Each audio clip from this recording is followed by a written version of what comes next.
A lot of people think Portland is, maybe some paradise on earth. And the first thing you notice when you come back into Portland after spending a little bit of time away is how slow everything gets. The hazardous driving conditions, bikers and cars forced together, the overpopulation, the cell phone towers. You can feel the frequencies if you're sensitive enough. The moment you exit the country and go into the city, you feel the change. And there's other things that you notice. You notice a lot of women walking around, and a lot of them have a lot of things going on.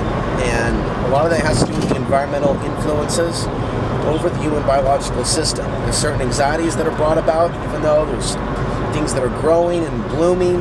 There's a certain sexual energy that's very strong here in Portland, so women are a little apprehensive around males, especially males that may look a certain way, because the energy is. A lot of denial about this. It's a reality I live in every day, and I'm called a liar every day for when I speak of it. So town has a very out of balance nature on a sexual note.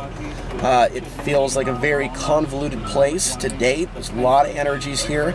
A lot of things are based on competition in the city, racing to get somewhere, to survive, to get your next meal.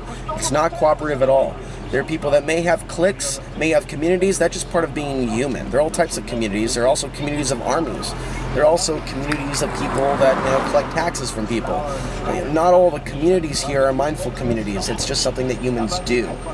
There are some things that are based around being sustainable or green friendly, and there's some very good things that can be found in the Portland area. But there's a lot of people that are living their lives every day believing mainstream left and right propaganda, mostly left, anti-human, pro-democrat, pro-establishment. And there's a lot of almost schizophrenic behavior here. You see people that have anti-war, coexistence, stickers, peace, love, and then they'll have a sticker endorsing the current puppet dictator-in-chief. So it's unfortunate. You see the schizophrenic behavior, the competition, the sexual energy is out of whack. Most of the strip clubs have satanic themes to them. They're not just regular strip clubs. So there's just an evil, vile energy that comes with human intimacy sometimes when you're dealing with some of these people that are at a low level. Higher frequency people, yeah, they can be found here, but a lot of people keep to themselves. And even though there's certain programs here to help the homeless, a lot of them are reactive programs. Putting a band-aid, barely a band-aid, on a much larger gunshot wound that's getting worse. A lot of people don't want to see the homeless. A lot of people just enjoy driving their hybrid vehicles. Another thing that you notice, another way you realize you're back in Portland, seeing a lot of vehicles that look newer. I've always driven the oldest vehicle everywhere I've gone, it seems, or close to it. And so there's just the whole energy or attitude of, I've got something you don't because I've worked really hard for it, therefore I'm better or more deserving of something. The entitlement mentality is very strong, combined with the competitive energy, combined with the distorted energies that come along with the dating scene and the sexual scene.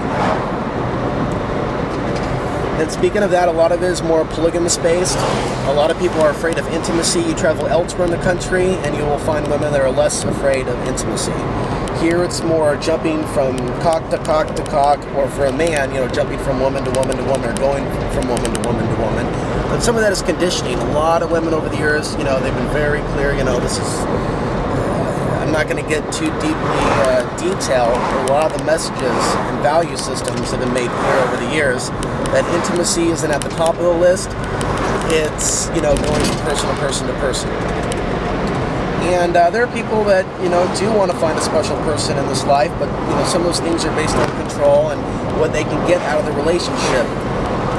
Where there's true equality, where there's true sharing of energy, where there's true, I really don't know where to take all this, but when there's true balance between two people, that's a very different experience than the experience that most people live in the city. So there's a lot of different factors that can make Portland, a livable city, but that depends if you're in a situation where you're able to live in Portland and live the livable lifestyle.